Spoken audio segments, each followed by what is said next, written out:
Kenapa Mama jadi macam ni? Tapi apa yang Ariel tahu, Mama jadi macam ni, layan Ariel macam ni sebab perempuan tu. Ariel kan dah besar. Tapi siapa nak halang Ariel? Aisyah tu bukannya mati pun, Ma. So bila Mama nak jadi macam ni?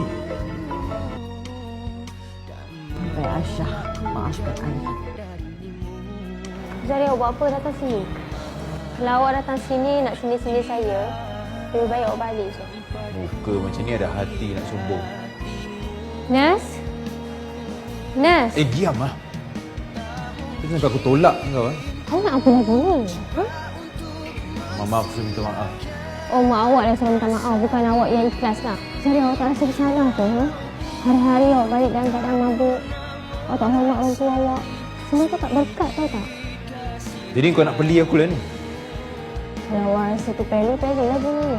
Apa yang berlaku seterusnya terpulang kepada anda. Elevate, layari pautan di profil.